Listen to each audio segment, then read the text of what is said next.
I had intense fear and panic because we were obviously crashing. Out of my heart came the thought, oh God, help, I'm going to die. From the time that they pronounced me dead was a good 45 minutes. It's determined that I was not breathing for 20 minutes. They cut my clothes and then they paddled my heart because my heart had stopped. And I could see people screaming and crying, but I didn't realise that was actually my physical body because I was somewhere else. About 20 past 4 in the afternoon, by 7:30 I was dead. Clinically dead, 4 minutes. And they were crying because I was dead.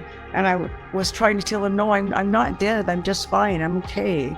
I was greeted by people I'd known in the past. I started to feel like I was surrounded by all this warm, loving, beautiful, soothing, loving energy. I'm back with God again. I just felt this almighty release, like, wow, I'm back. I'm back home again. Incredibly safe and felt at home. I'd come back home. It was a very strong feeling that I've come back home. The only thing that I could feel, if you can imagine, absolute love and peace. There wasn't anything else to be felt. And light is literally emitting from him. And I could feel that tremendous amount of love was coming through him as well. They were brighter than everybody else, and I just knew who they were. We are so happy to have with us today Elissa Hope. Elissa, how are you? Good. How are you? I'm good. You know, I feel like before we start, this just came to my mind. This is going to be such an unusual story today. I'm excited for people to hear it. And I think if I were one of those guys doing the, the movie preview things, it would sound something like a story from beyond both sides of the veil about love, about life, about, and that kind of dramatic thing, because this is an unusual story that includes that and a whole bunch more. Yes, I know. It's like it covers pretty much everything. If I died, I came face to face with God. I was sent back as his messenger, and then I met my twin flame here on earth. All right, enough teaser for now. Okay. I don't want to give too much away right up front. Hey, tell us a little bit about you. Where are you from? I grew up in Oceanside, New York, but I was actually born in Connecticut, in Stamford, Connecticut, and I lived there for 2 years and then moved to Oceanside, New York, which is the South Shore of Long Island. And that's where I had my near-death experience at 14 years old. And now I actually live about 45 minutes away from where I grew up. I live on the Gold Coast of Long Island now, in Huntington, New York.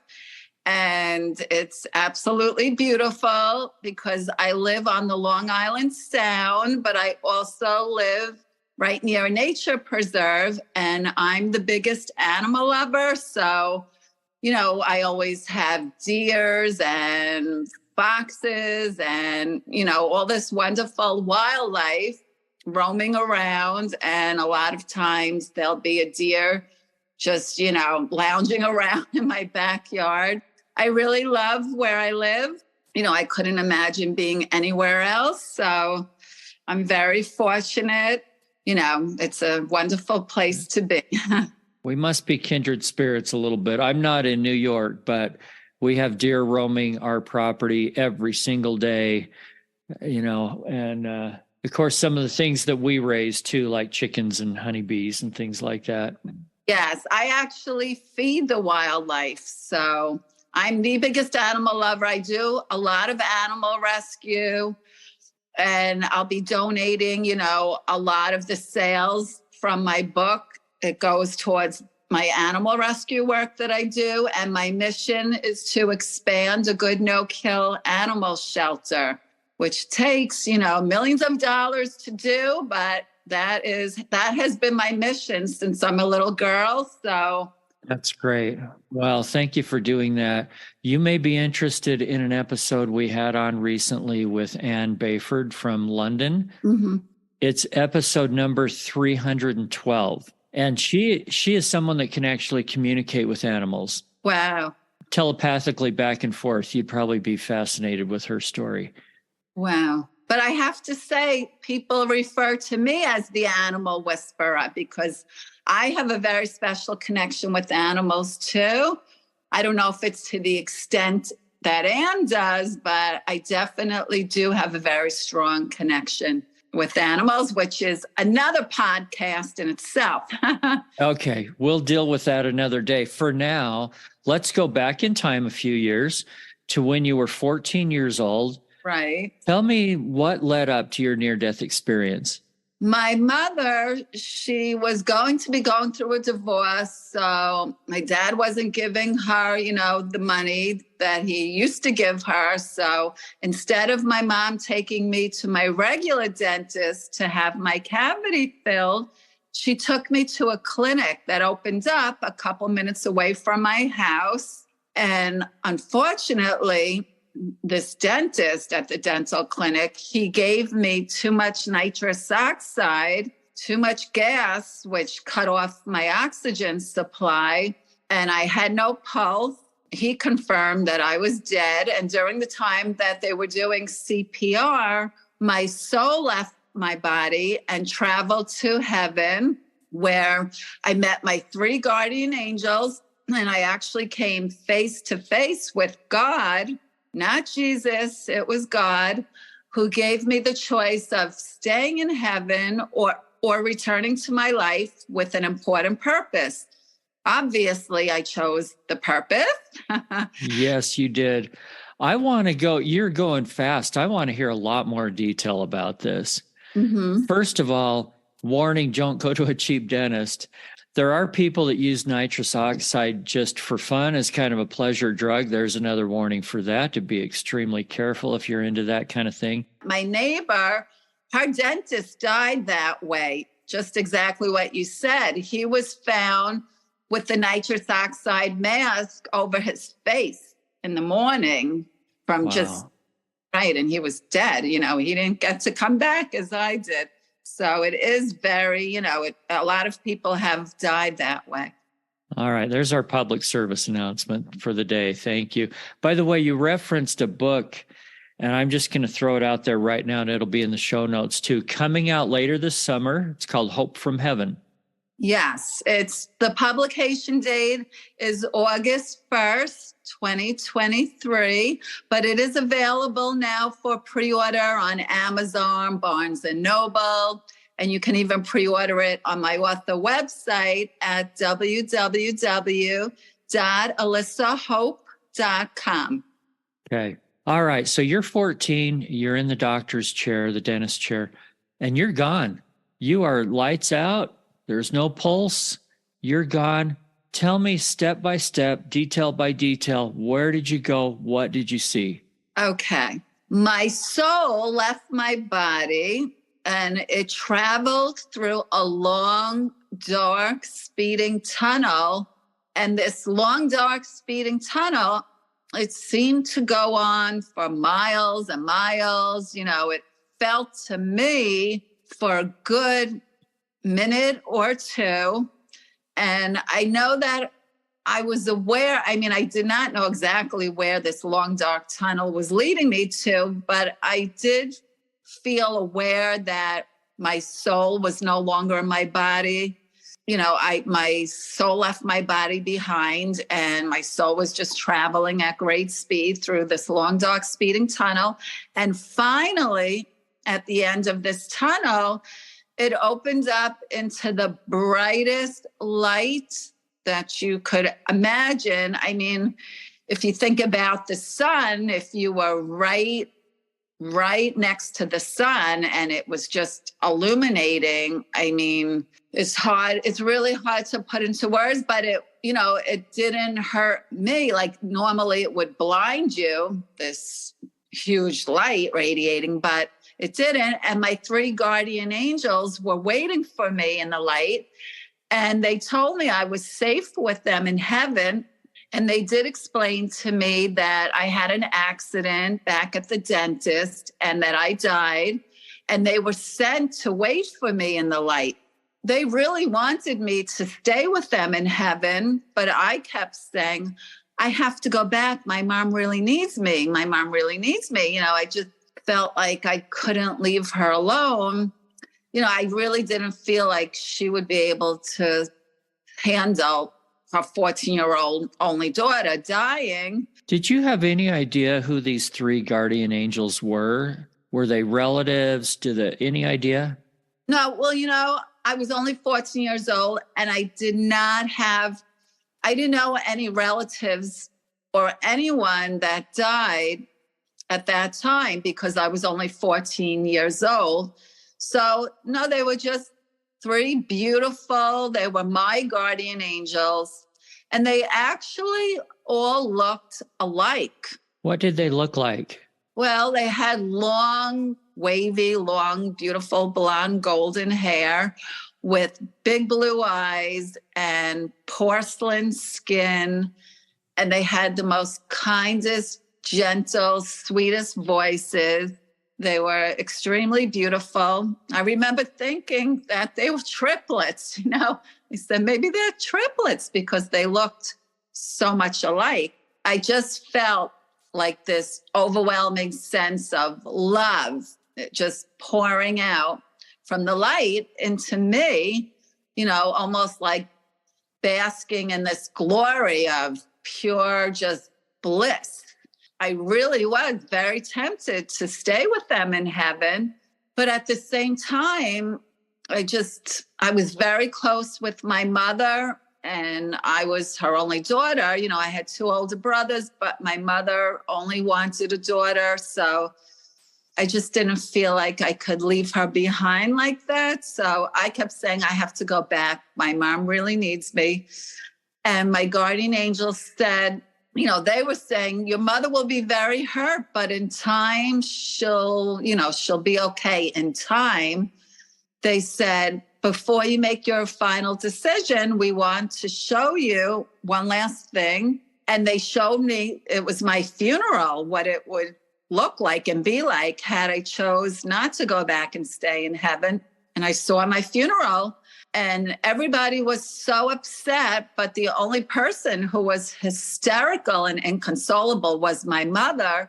And she was actually throwing herself on top of my casket. And she was screaming, Elissa, come back to me. Don't leave me. Come back to me. I need you. I love you. Come back.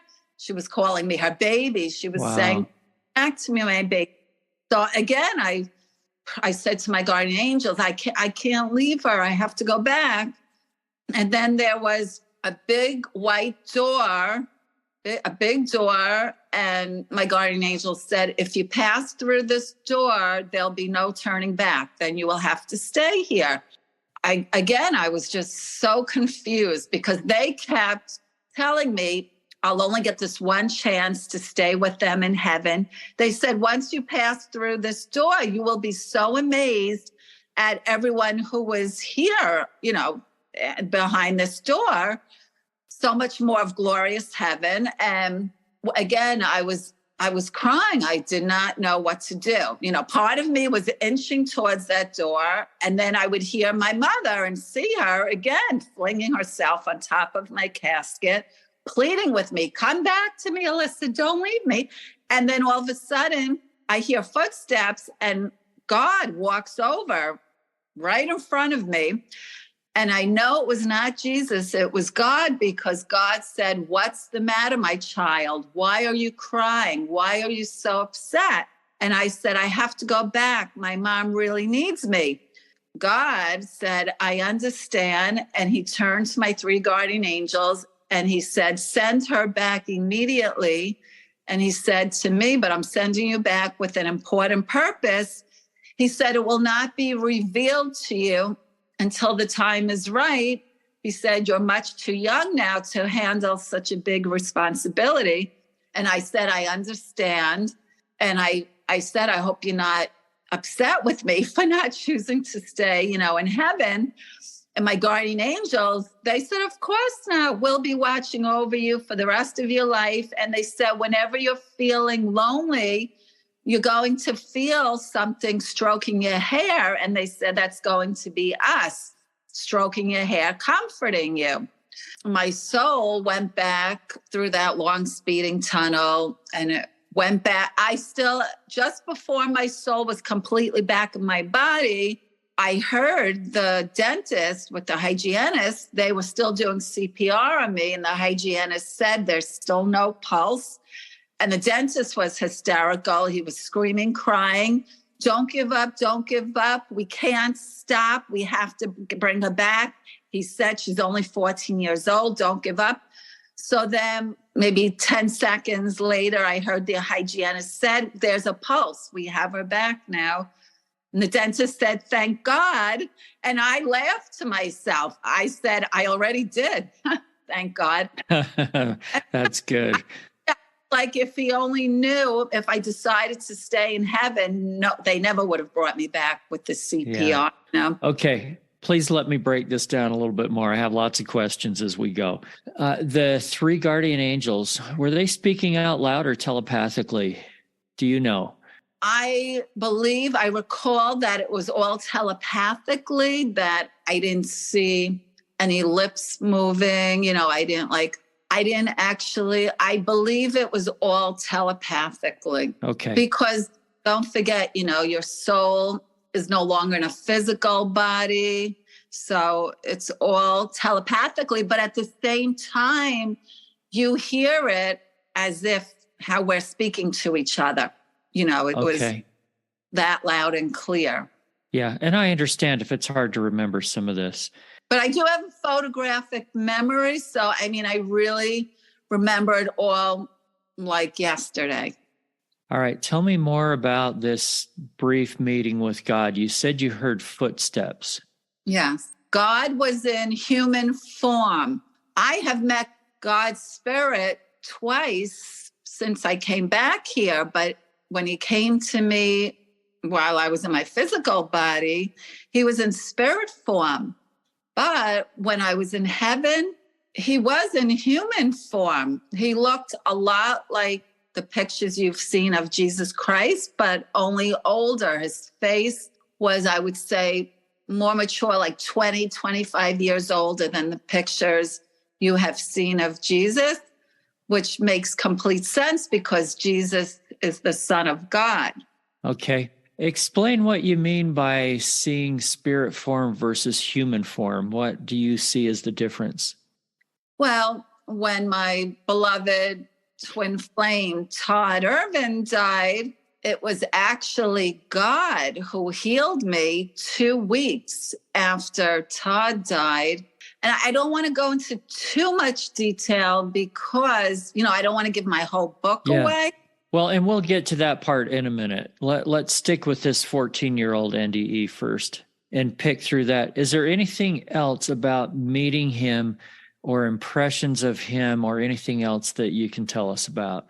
Well, I was completely in awe of him when I met him because, I remembered thinking, to myself, this sort of thing just doesn't happen. How did I go from being in the dentist chair to standing face to face with God? So he was just, it's hard to put into the words the love that I felt from God and that I had for God. And when he called me my child, it's just something that I will never, ever, you can't ever forget anything like that. And he had such a strong, powerful presence, but at the same, and a very strong, deep voice. But at the same time, he was really just such a gentle, loving God. When I said, I have to go back, my mom really needs me, immediately he said, I understand. And he turned to my angels and he said, send her back immediately. I can't really put into words what it would be like, that I met God, our Heavenly Father, the creator of our universe. I was spiritual before my near-death experience, but it made me even more so spiritual, where, of course, I'm not afraid of dying because I always say, been there, done that already. And if people say to me, why were you the chosen one? I kid around and I say, God only knows, but I do take my purpose that God chose me to come face to face with him in heaven and send me back as his messenger. I take it very seriously to be doing some of his spiritual work from heaven here on earth, is an honor for me. I'm just so grateful that my whole purpose was revealed to me by my beloved twin flame, Todd, 42. Actually, Todd died 3 years ago. So it was revealed to me when Todd died January 15th, 2020. And my purpose was revealed to me on the morning of Todd's funeral. So that I was 52, just about to turn 53. My birthday is in March. I'm dedicating the rest of my life towards doing what I was sent back here to do, which fulfills me greatly. This is my passion and my purpose. And I hope that I am making God proud of me now because, he did send me back as his messenger with such an important purpose. So I always say, to know that one life has breathed easier because of you, that is purpose. Yeah, that's beautiful. Before we move on from your 14-year-old experience, tell me what happened when you came back. You wake up in the dentist's office. Mm-hmm. Who is the first person that you tell about what happened to you and what was their reaction? Right. People have asked me, did you tell your mother as soon as you left the dentist? And I said, no, I didn't. The only thing I said to her was, you would not believe what just happened to me in there. I said, don't ever take me back there again. And she knew something happened because the dentist said to her, he said, I couldn't finish filling her cavity. He just said to her, something happened from the nitrous oxide. He said, I couldn't finish filling her cavity. He said, take her home. He said, have her lay down. And he did say to her, if I don't feel well, he did tell her then to take me, to the doctor or even the emergency room. And because a couple years after this happened to me, my mother and we were watching the news together, and a 17-year-old girl from the Bronx, it was on the news, she died the same way at the dentist having cavity filled, and she died from too much nitrous oxide. She didn't get to come back like I did. So, and I was nauseous for the rest of that day, but, I did not go to the hospital or the doctor, but I was extremely nauseous. But I told my best friend, Amy, about it. I went with her to get her hair cut. And while we were waiting for her, for the hair cutter to cut her hair, I told her all about it. And I said, don't ever be afraid to die. And I told her what happened to me just earlier that day. And she said, this is typical teenager talk. She said, wow, that's so cool. You met God. And she said, thanks for telling me, because now I won't be afraid to die either, But I really did not tell anybody else until, I would say, when I was 20 years old. I had my first real puppy love. His name was Steve, and I told him about it, and he just thought that was so amazing. And then I started to tell more people about it. So I would say from 20 years old on, I would want to talk about it then more, And everybody would say, who I told, they'd say they're getting chills and you should write a book about it. And I said, I will, but I kept saying, when the time is right, when my full purpose is revealed to me, then I will write a book. All right, let's jump to that. So you were told during your near-death experience, you were sent back with a message and a purpose, but you didn't know what it was at that time. They told you would find out later? Well, it actually was told to me, but God said to me, once your soul's back in your body, you will not remember everything that you were told what it was. So it was told to me at the time, but once my soul went back in my body, I just didn't. I would remember it in bits and pieces. I knew I was sent back to do spiritual healing, but I didn't know like exactly, I didn't know how like I would be writing this book, and I didn't know like there's interest from a Hollywood producer, director to turn it into a movie. I just didn't know what the full spectrum of it was, but I did know that I was sent back as God's messenger for a reason, but I just didn't know exactly, the way it was revealed to me. I didn't remember that I was going to be meeting my beloved twin flame, Todd. Yeah, let's jump up to that because you've mentioned Todd a few times now. So I think people are wondering, whoa, what's the Todd story? Mm-hmm. Let's go ahead and jump forward quite a few years now to Todd. Okay.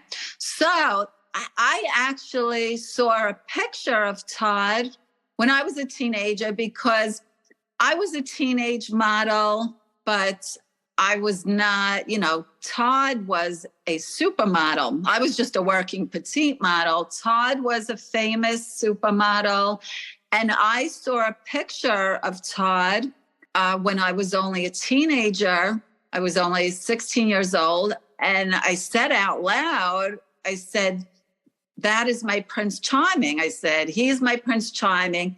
We're going to be together one day. I just knew it, like call it a spiritual awakening. I just knew Todd and I were destined to be together when the time was right. We actually did meet 34 years later. But the thing is, I dreamt about Todd. I kept having this reoccurring dream throughout the years until I met Todd. But I didn't know that it was Todd at the time because I had only seen that picture of Todd when he was like a 25-year-old model. But in my dream, he was the age that he was when I met him. So I met Todd when he was 62 years old. I was 50 and Todd was 62. And in my dream, that's the age that Todd was. So I didn't know it when I kept having this recurring dream. I would wake up and say, who is this person? And he was, in my dream, he was waiting for me at the altar to marry me. And my mother was walking me down the aisle to him. And as soon as we got to Todd and Todd put his hand out, I would wake up from my dream. And it makes perfect sense to me now because Todd died before we actually did get married, but we were planning on getting married. So that makes perfect sense. And they say that you meet your twin flame. They say very often you dream about your twin flame years before you ever meet. What does twin flame mean? Twin flames are one soul that was split into two bodies and shared the same consciousness. So that's why Todd and I were able to connect with each other, with him in heaven and me still here on earth, because, we're one soul that was split into two bodies and share the same consciousness. I had confirmation of it again on the morning of his funeral, but, I don't want to give away everything in my book. So That's okay. That's okay. That's not a problem. It is fascinating. It is. I mean, even me who has lived all of this, if I really sit there, think about everything that I've gone through and all of this, I mean, it still really blows my mind away. So it's pretty all fascinating. So I think people would ask, what does that have to do with your near-death experience? Can you sort of close that loop for us? Yes. Well, because Todd and I, being that we're twin flames, one soul that was split into two bodies and share the same consciousness, our lives paralleled each other's because, twin flames, they're sent here in their last lifetime when their soul is very advanced, and they're sent here by God as light workers to raise the vibration of love and energy throughout the world. So Todd and I, we were both a light worker here. And so our purpose was very intertwined with each other's, and our lives paralleled each other's in so many ways. And Todd was just as spiritual as me. And as I said, our lives intertwined each other's and paralleled how he was a model, I was a model. And then he left modeling because, for the same reason I did, we both felt it was so superficial. Todd was also a psychologist and a family and marital therapist in Santa Monica, California. And he died when his last client left for the day. He was found deceased in his therapist's chair, and he died where he felt the most needed, helping others. And my last conversation with Todd that I had with him before he died, he said to me, I fulfilled my purpose. I did what I was sent here to do. He said, helping others. He said, I was a darn good therapist. And it really gives me chills that was our last conversation that we had before he died and was found deceased in his therapist's chair. So his purpose, he's guiding me now from heaven to help me fulfill our twin flames purpose together. And I feel that my book did get published also because of Todd's platform, being that, he was a famous model. I feel that it really did help me get a traditional publishing contract versus self-publishing. This way, when you're traditionally published, it's worldwide distribution, so that I can really reach out with this book and educate people and inspire them and enlighten them all about God, everything that I went through, all about God's spirituality and purpose and light and love, not only in heaven, but here on earth too. Did Todd also immediately understand your twin flame relationship, or did that take him a while? Well, that's a very good question. Todd and I, we did not know when he was alive and when we were together here. We did not know about twin flames. We thought we were soulmates, but we knew from the second that we met, him and I both said, whoa, this is so intense. Todd would say what we have goes beyond the physical. He said it goes to the very core of our being, because our relationship was so pure and beautiful, and it was just so deep, on a deeper level spiritually, like nothing else that we both have ever experienced before. And Todd would say, and I would agree, he would say there was always something missing in every other relationship that he was ever in before. It was so breathtakingly beautiful. And then it continued after he died. I didn't even know that he died when he came to me in a visitation dream, and he put his arms around me and he was holding me and he told me he loves me and will always be with me spiritually. And then as soon as I woke up, I found out he died. So that is the kind of afterlife communication that we have with each other. And it's been nonstop ever since. What do you mean by nonstop? How often do you communicate with him, and how do you communicate? Pretty much every single day. He comes to me all the time in visitation dreams. He comes to me, if you see my YouTube video, it's called A Visit from My Deceased Twin Flame, and it's also on my author website on the bottom of the home page. It's of Todd coming to me from heaven. You'll see the angel, and that's Todd, my angel, you see it in the video, and there's a lot of birds. They're reacting to Todd's angel energy, and they're flying and circling all around my angel Todd. It's so beautiful. And I actually have another video that I'm holding on to. I have not posted that yet. And it's of God's spirit making contact with me. Remember, I told you God's spirit came to me 2 times since I've been back here in my lifetime. So that video, I'm holding on to it.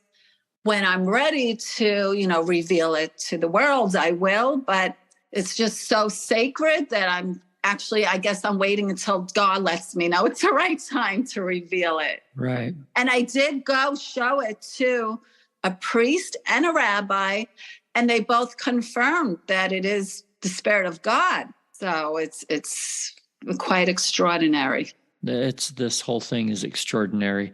How long were you two together before he passed away? Only 3 years, which, I wish that it had been longer, but then I said to myself, I thank God every day for even one day of what I had with Todd here on earth. And I actually feel like the way that Todd and I communicate with each other spiritually, we're actually closer than ever now spiritually. So a part of me feels like even though I know he did die physically, we're together stronger than ever spiritually. So it's very comforting. How does your family, other people that you are close to, how do they feel about this relationship that you have with someone that's now deceased? Does it make sense to them? Is it hard for them to understand? How do they deal with it? Yes, I'm glad that you asked me that, because my mother, who was also my best friend, and I came back from heaven for my mother. This is very emotional for me. She just passed away in February. So actually, she passed away exactly 2 months ago from today, February 5th. So when my Todd died, my mother, she was so wonderful. She really helped me get through it. I would say to her, I miss him so much. And she would say to me, but you have his soul, because she knew we were twin flames, So it would really comfort me when she would remind me that, that Todd and I are still together. And she would say, you will spend all of eternity together. And I would say, life is just a moment of eternity. So I'm keeping busy now doing my spiritual work here on earth. And I know that I look forward towards reuniting with not only Todd, but my mother too in heaven. And my mother comes to me just as much as Todd does. My mother comes to me in visitation dreams. I'll just tell you this one thing, how incredible my mother and my spiritual relationship is. Todd and my anniversary is Valentine's Day. So my mother passed away February 5th. And then when Valentine's Day was coming up, the day before, I said, how am I going to get through this Valentine's Day, missing not only Todd, but now I'm grieving my mother, who just passed away a week and a half before. My mother came to me in a visitation dream on Valentine's Day, because I went to sleep after midnight. So she came to me on Valentine's Day, and she said to me, don't be so sad, because I'm the happiest that I've ever been, because I was crying every day since she passed away until my mother came to me on Valentine's Day. And I know that she chose Valentine's Day because she knew that it would be such a hard day, not only that she just passed away, but it was Todd and my anniversary too. So when she said, don't be so sad, because I'm the happiest that I've ever been, not only I saw her joy, I felt it. She was so elated. She was younger, she was out of her old, tired, sick body, and she was just beaming from ear to ear. She was so happy that when I woke up, I actually had a beautiful Valentine's Day, and I have not shed a tear since she came to me like that. And then she also came to me on my birthday, which was March 5th. That's also very comforting. That's great. Yes. There are people out there that don't have the kind of faith and understanding that you do. There are probably some people that are going to hear some of these stories and say, oh, that's crazy. I would like to hear what you have to say, both to those people and to those people that need a little pump up into their faith today. How do they know this stuff is real? Because it's God's honest truth. I say to people, you can give me a polygraph, a lies detector test. I will be glad to take it on national television in front of the whole world. It is the God's honest truth. I do feel so blessed that God chose me to reveal, the truth about him, about heaven, about our loved ones always being with us spiritually. True love never dies. It is endless. My heart goes out to anyone who doesn't believe in this because they're just so far removed from the truth. And this is why I'm actually a very private person. I was never on social media because I'm so private, but I knew that when God revealed my full purpose to me, I said, I can no longer keep this to myself. I have to do what God sent me back here to do, which means I have to come out of my, I can't be so private anymore. And I am dedicating the rest of my life towards educating people, inspiring them that God truly does exist. Having come face to face with him myself and being sent back as his messenger, the only way I can truly convince people is if, I will gladly, if they want to pay for me to take a lies detector test, I will pay. That won't be necessary. So is that what your full purpose is? Helping people understand God? Well, that's part of it. And my other purpose for having been sent back is also doing animal rescue. I'm so passionate about both my spiritual healing and helping animals, because if you spell dog backwards, you know what you get. It's God.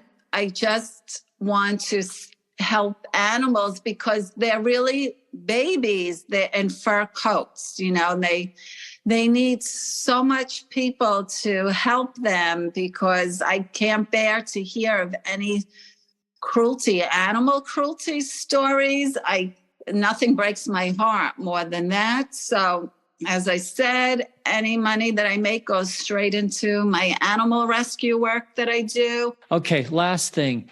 You mentioned, hey, you promise everything is true, and you would even take a lie detector test, which we certainly don't want to ask you to do. I think this kind of thing people have to find out for themselves. Do you have any advice on how somebody can find out for themselves that God is real and the afterlife is real without going through what you went through? Most people I speak to, they are very spiritual and they do believe all of this. And they will tell me, a couple of people have said, I have a relative that this happened to, and some other people who may not be as spiritual. And I'll say to them, well, you'll know for sure, you'll find out when you die and your soul goes to heaven. But then I do say, in the meantime, pray to God to enlighten you more spiritually, because you have to have a close relationship with God, which I did even before my near-death experience. Maybe that's why he chose me to be his messenger. I used to pray to God every morning when I was walking to school. How many 12-year-olds do you know who would actually do that, right? I feel that if you pray and you are more open spiritually, you'll even be able to connect with God and your guardian angels and your loved ones that have passed away. You just have to, in order to have a higher consciousness to heaven, you really have to be open spiritually, or you're going to miss any signs that will come your way if you're not open to it spiritually. Sure. So how afraid of death should people be? Not at all. Heaven is so beautiful, and it's really, nothing to be afraid of, because dying is just another process of being born. Your soul, you're just going back to where you originally came from. Nothing to be afraid of. That heaven is the most beautiful place you can be in. And it's just another dimension of where we are now. And, life is not easy, It's hard, but it's also a gift, and it's a learning experience. And once you serve and complete your purpose, this is when people have asked me, when do you die? And it's actually, your time is up here on earth. Once you have served and completed your purpose, that's when God calls you back home to heaven, to him. Okay. Thank you very much. Appreciate it. It's been fun, Elissa. Yes. Thank you so much. I had a wonderful time, and I do hope that I've enlightened you and your viewers. Okay. Thanks again. Thank you so much, Eric. It was a pleasure. If you have had a round-trip death experience, we would love to hear about it. Send an email to eric@roundtripdeath.com. And lastly, if you have found this program uplifting, if it's given you just a little more hope in the future, share it with a friend, hit that follow button, and take a few seconds to write us a review. Until next time, I wish you everything good that you're looking for in this life and the next.